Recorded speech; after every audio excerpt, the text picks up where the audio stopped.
What's going on, guys? Plastic Beach X3 back here with another One Piece sim video, and this time we're going to be doing another ranked video with the Jewelry Bonney strategy.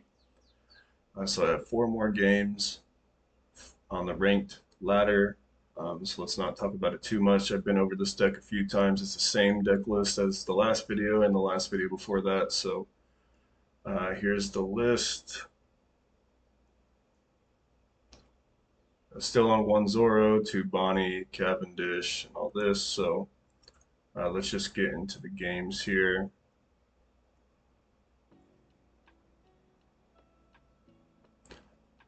So the first game is going to be against a. Actually, let's do this one.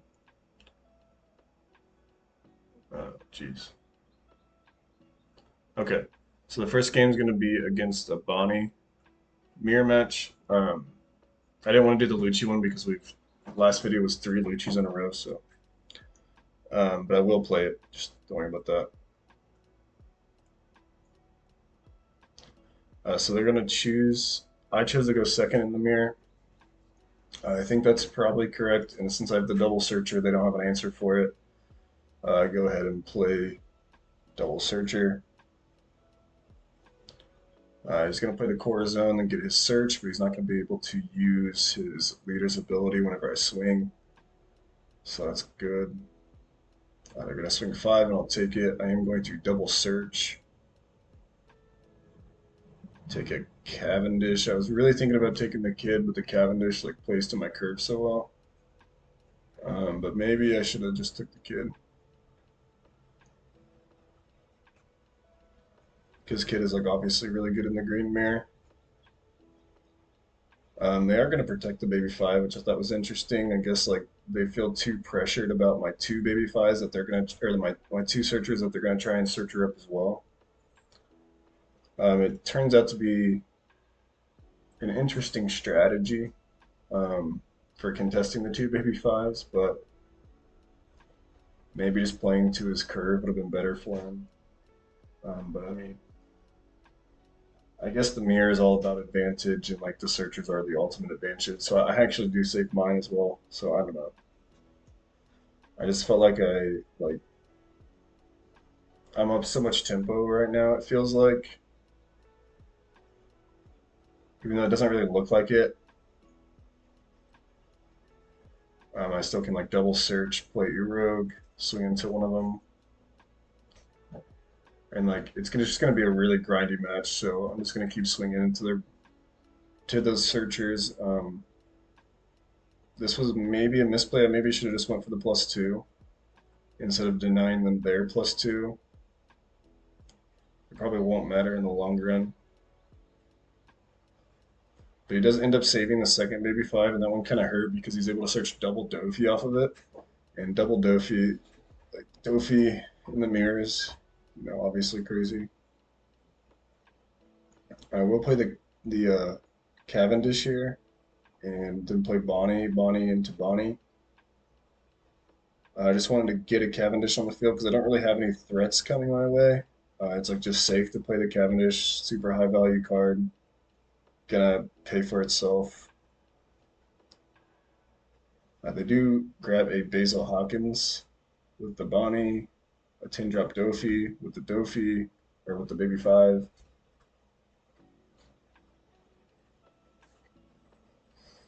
And then another 10-drop Doffy. So, yeah, pretty scary. Their best play is just going to be able to swing 7.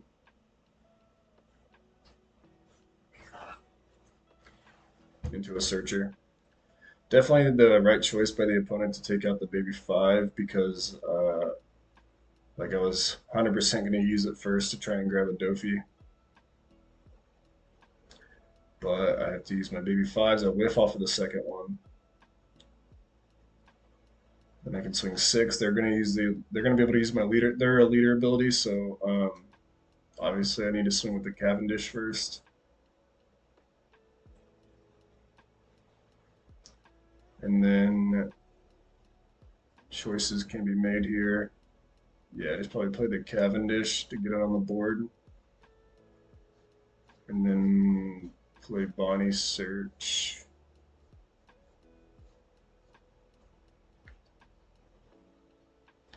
Yeah, it's a weird one there. I definitely could have played Corazon, but I don't know. I have the Bonnies. They're like pseudo blockers at this point.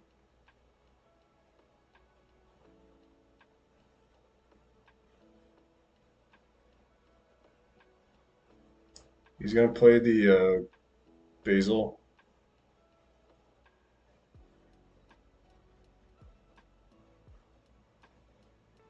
Bonney into Cavendish.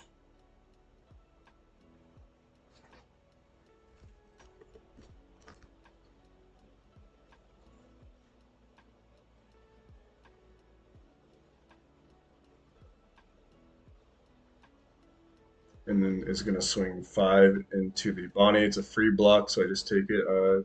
Just simply can't get punished by it. And then choose to swing into the Bonney with the baby 5. You know, whatever. I do Bonney and finally get an 8 drop here. Then I can get the 2K now.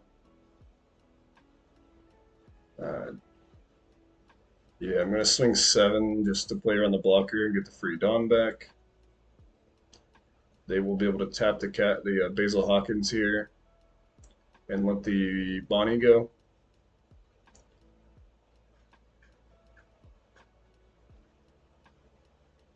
So now I'm going to play the Hody, tap the characters, swing into the baby 5 to stop them from getting another Doffy, and then go 9 into 7, demand 2 cards or let the Basil go.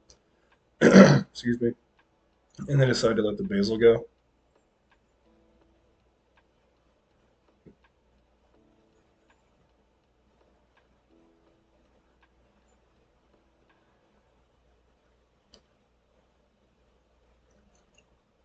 So they're going to swing 5 into my Jewelry Bonney. And then play that 10 drop Doffy that they have been holding.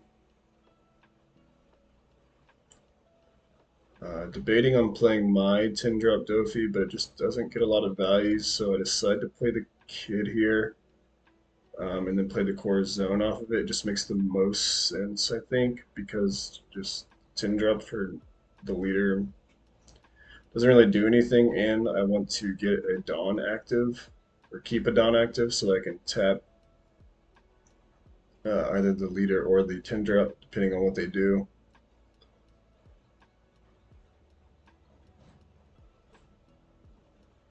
Just so I can, like, you know, next turn have a 10 drop Doffy play. And then this turn I'm going to obviously block with the Rosinante. So, like, the thought in my head right now is I'm going to be able to 10 drop Doffy. They're going to swing. I'm going to be able to tap one of the leader or the 10 drop, block, and then have an extra, you know, get rid of that space. Play the 10 drop Doffy, stun their leader in 10 drop. And then, you know, Cavendish, have a Dawn standing with 100 kid. But instead, they're going to play the Hody Jones, and it seems like they forgot what Corazon does. They stack everything on Doffy, swing into the kid, and I just use Corazon's effect. And then they swing 8 into the kid, I just 1K counter. Definitely wasn't expecting the Hody. Hody, like, if you didn't notice, was crazy there because it tapped my standing Dawn and my Corazon. So that was pretty crazy. Good thing to know about the mirror is that you can do that. Gonna go 8 into the 8 of the Hody. I'm debating on playing the 10 drop. And I probably just take the value. Because I can still swing 6. I was just debating on whether to, like, should I start closing out the game or should I keep swinging characters? And that swing, I think, was a misplay. I should have just swung 9 into the Hody first and then 5 at life. For obvious reasons, you know, less cards in hand, both ways. But not punish because he lets the Hody go either way.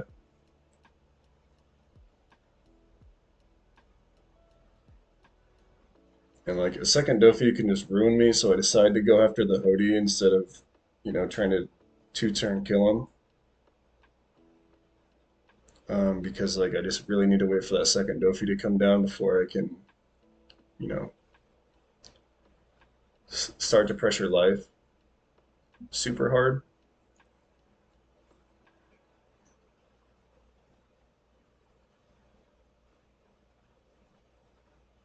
Now here, definitely like leaving one up, putting one under kid. So I have 8 Dawn to play with. I can't use Cavendish. So I think like I can like play 5, tap 5, remove Cavendish, play Bonney, stun the 10 drop, one under kid, and then I'll have 3 Dawn left. I could play like, or just swing like 13 into the Doffy. But I decide instead to like, make him out my cards because like with his board right now, I just have way more advantage than he does. So I don't need to at this moment replace my characters with other characters and just like voluntarily go -1 because he is the one who has to answer this board, mostly because of the kid. Um, so I just decide to keep my advantage, swing big at the Doffy, guarantee the removal.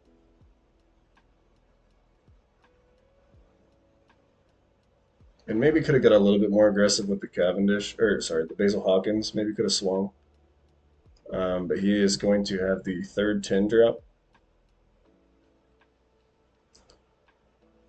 which is fine. It chooses not to swing, so I can't tap one of his 10 drops. So probably like the similar game plan here, leaving one up under Kid and for Bonney.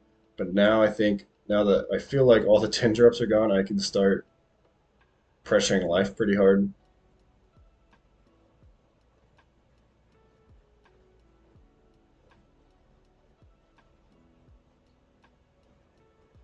So just debating on how best to ensure that I can kill him, not this turn, but the next turn, because he's gonna have to, put up a ton of blockers, and if he puts up he's in a spot where it's lose lose. He can either next turn put up a ton of blockers and try to live, um, but that's not going to work out because of how hard I'm pressuring him this turn. Or he can try to go for board clear, in which case he's not putting any blockers, and there's no way he's removing all 5 characters. Um, so then, you just win from there. So now I can just play Corazon, um, put it on under Kid, and he accidentally skips his turn, but I mean, I don't think there's anything he could do. He could maybe stall a turn or two with the 8 drop Kid there, but he had nothing to play off of it. And I just had, like I've been saying the whole game, way more advantage than he did. So we'll go into the next game.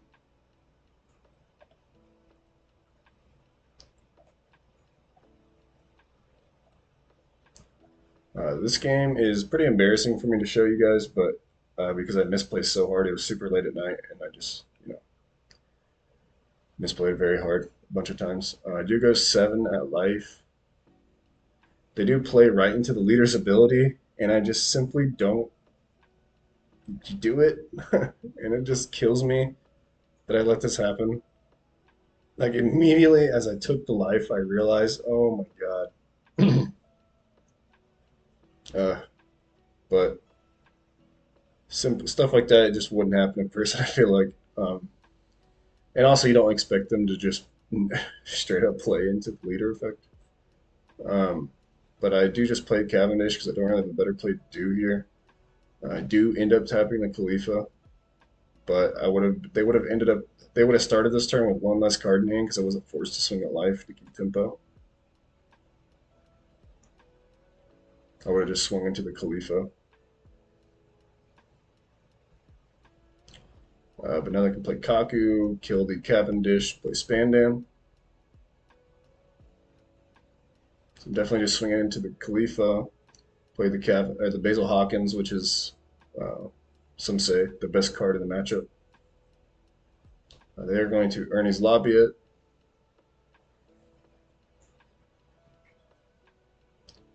I am going to use my leader, type the Kaku, and I probably will block this just because it's so free.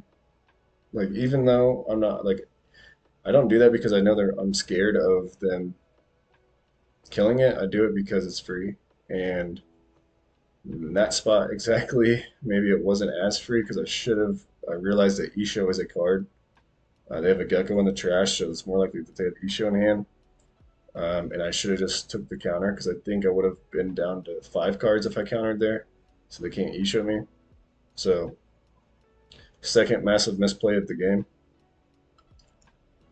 I will Hody Jones and then kill this Kaku after making them discard a card with a 6 swing. They're going to go 9. I'm going to tap the leader, play Stussy, and kill the Hody. So now we're just in major trouble because all we have is Surgers in hand and no top end whatsoever. So we're just a turn late on everything now.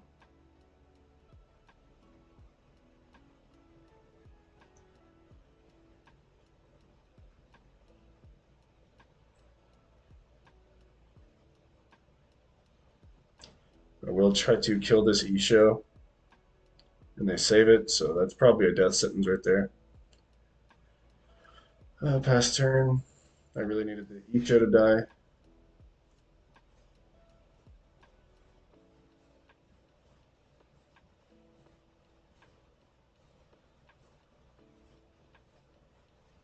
They're just chatting along.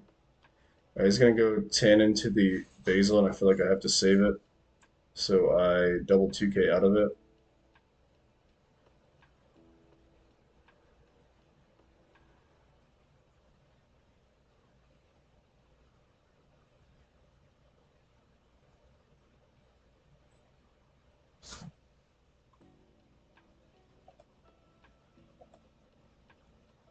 He's going to tap the Spandam to kill the Bonney. Kill the Baby 5 with Lucci.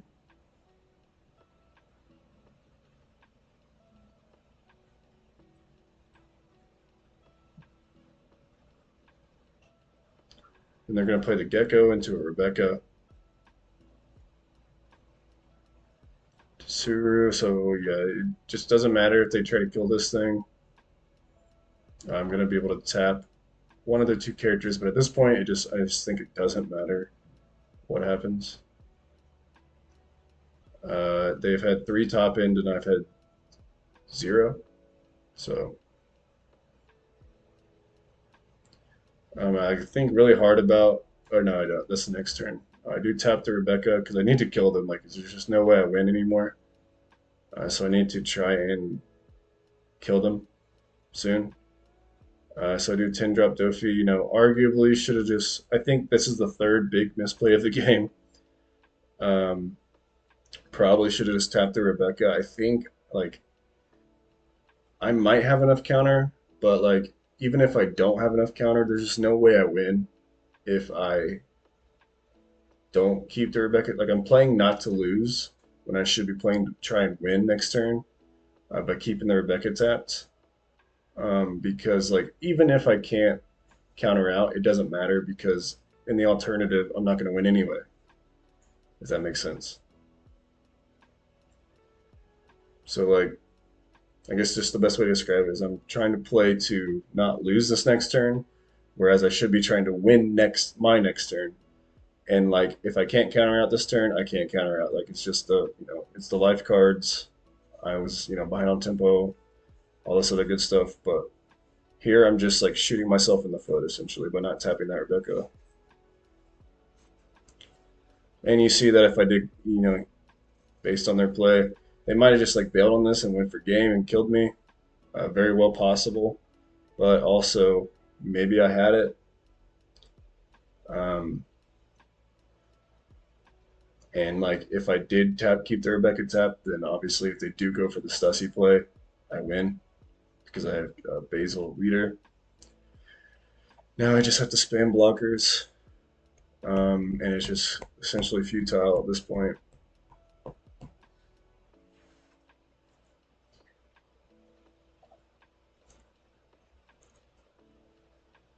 They're gonna be able to go Rebecca Lucci and kill 2 blockers after a Tempest kick.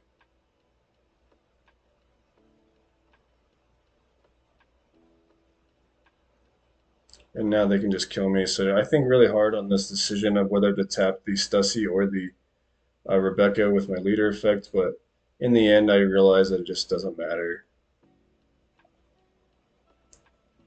because I lose either way. So unless I top deck a Hody, like if I top deck a Hody, I win either way. Whether I tap the Rebecca or the Stussy, but if I yeah, so if I top deck Hody, I win either way. If I don't top deck Hody, I lose. So it's like it's a less about. I thought it was just way too much on whether the leader what it needed to tap, and just came to realize it doesn't matter. Like I just need to top deck Hody. Um, oops. So we'll go into the next game. It's a game against Doflamingo Blue, which is an awful matchup for the Bonney strategy in theory. I'm going to 2-speed this because that last game was super slow. He's going to make me go first, interestingly enough. Don't know what the thought process behind that is, but I will be playing a Bonney. I kept the hand because it has Bonney into Hody. And like also Basil is one of the best cards in the matchup because it's virtually unkillable through the event. Granted, they could always just tap their characters before they play the event, which usually happens. But regardless, still a crazy card. And I do make some misplays throughout this game too. I'll try to point out.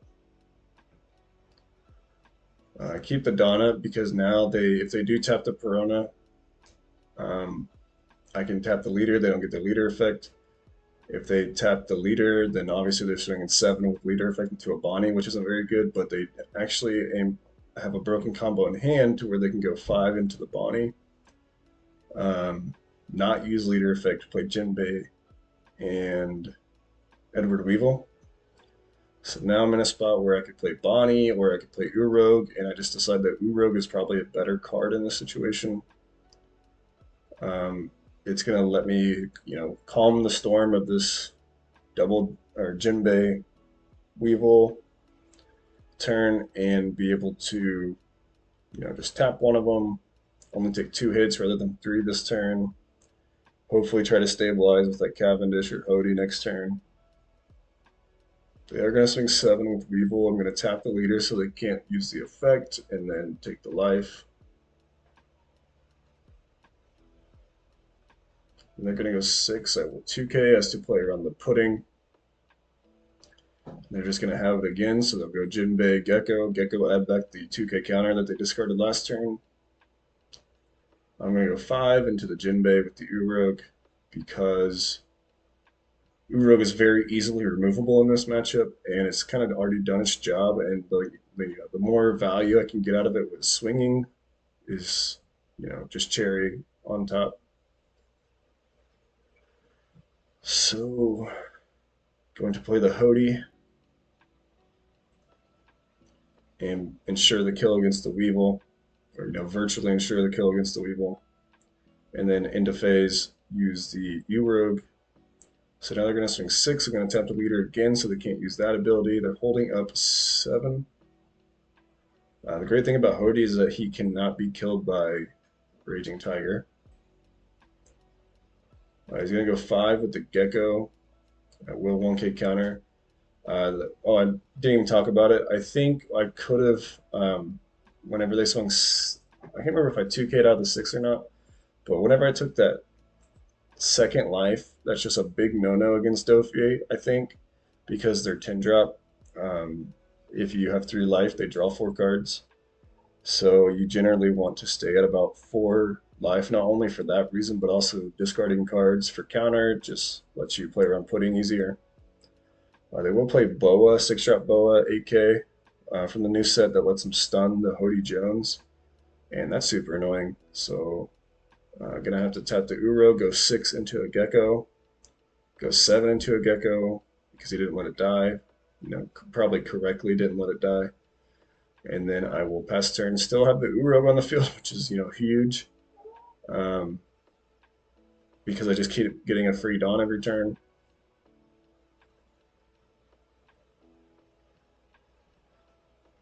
They will go 7, and I will use the leader ability to tap the Boa Hancock. But they rip a Jimbei off the top. Well, to be fair, they did set their 5 with Perona last turn.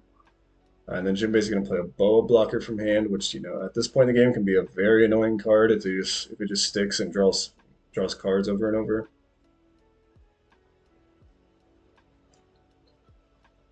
And then they're going to go 6, and I'll take the free block because it's pretty much unpunishable. And then they're going to play a Boa again, super annoying.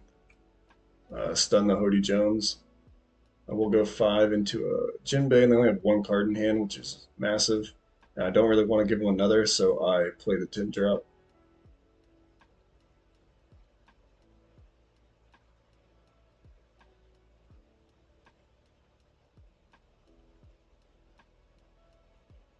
I think here they choose to swing 8 with the Boa so that they can draw a card.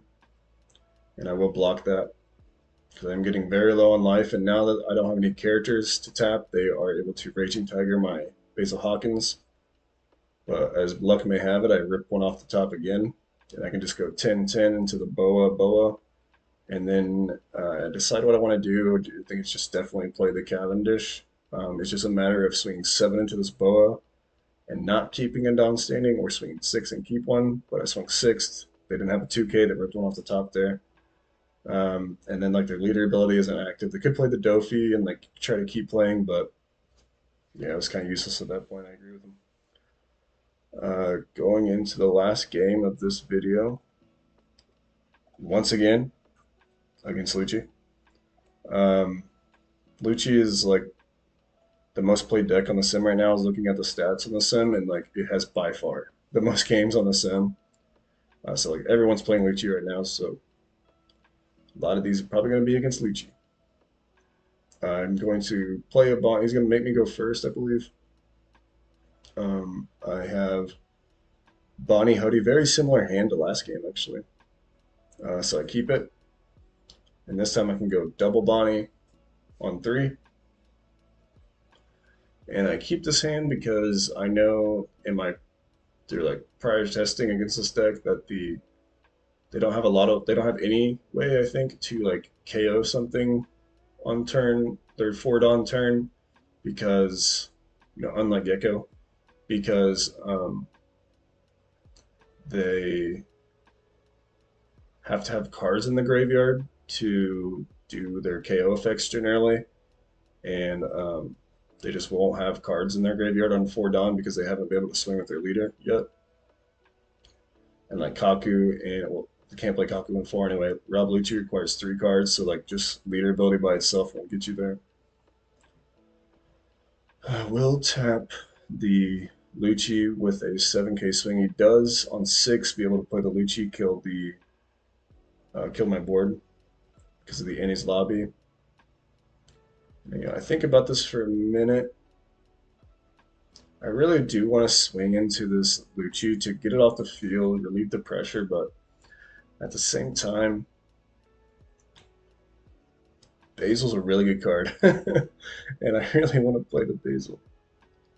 So I think just a better play is probably 5 at life, play the Basil, and like I'm still keeping a Donna so that I can relieve the pressure from the Lucci. But it's questionable. I do think Basil, just sticking a Basil against Rob Lucci is just so good. I will tap the Lucci because they're swing leader. They are going to 8. Unfortunately, they do play the Gecko. That's another reason why I didn't want to play the Cavendish, is because they're going to 8, so like obviously they can combo with Gecko, but they're not going to be able to kill anything on my board at the very least.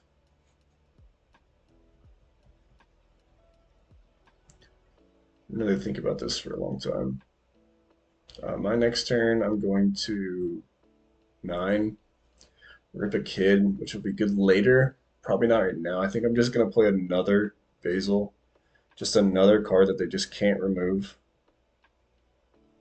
It's questionable as well. You know, I maybe could have just played the Hody, but like I'm thinking to my head, like if I can just establish another Basil that can't be KO'd, that's 2 turns they're shut off from their whole, like the whole gimmick of their deck is to gain tempo by KOing. So like 2 whole turns of not being able to do that. Um, I don't know. Maybe it's not right. Maybe it's better to play the Hody and like swing at board, ensure the kill against that Rob Lucci. They do swing with Helmeppo, Leader, and the Gecko, but I'm able to top the Rob Lucci with Leader effect and then block this free swing with the Leader. They will go 5 at life with the Span Dam, which is, you know, whatever. And then play a Sabo blocker. So now I think is a good time to play the Hody and go for board. They have less cards than they did last turn. The Sabo just doesn't matter if I'm going to play Hody. It's actually better that they played the Sabo this turn and I held on the Hody because it just invalidates the Sabo as a card.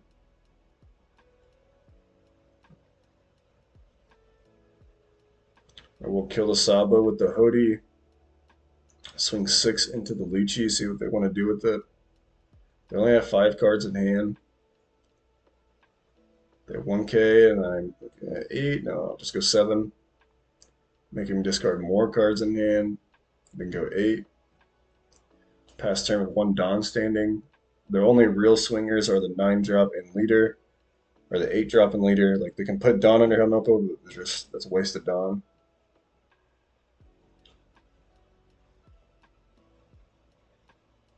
When they really need to clear my board.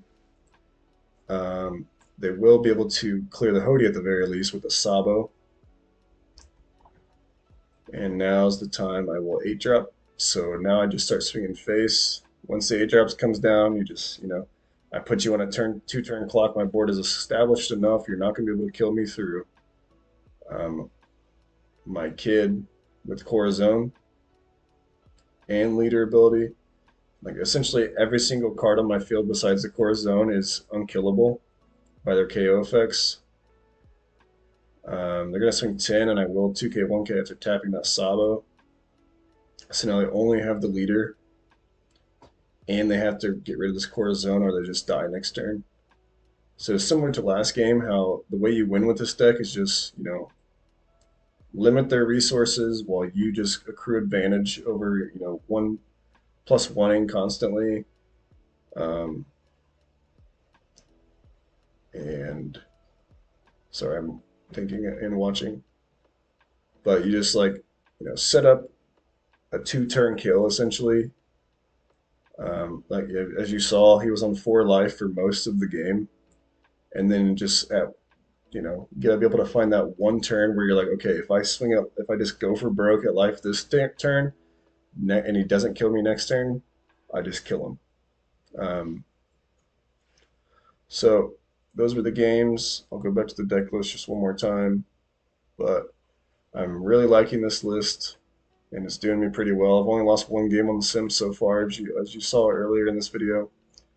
But if you have any tips, suggestions, or anything like that, or you know you caught anything I could have done better, just let me know in the comments. And by the way, GG's to all those guys. Make sure to subscribe to Plastic Beach X3 for more One Piece videos, and peace out.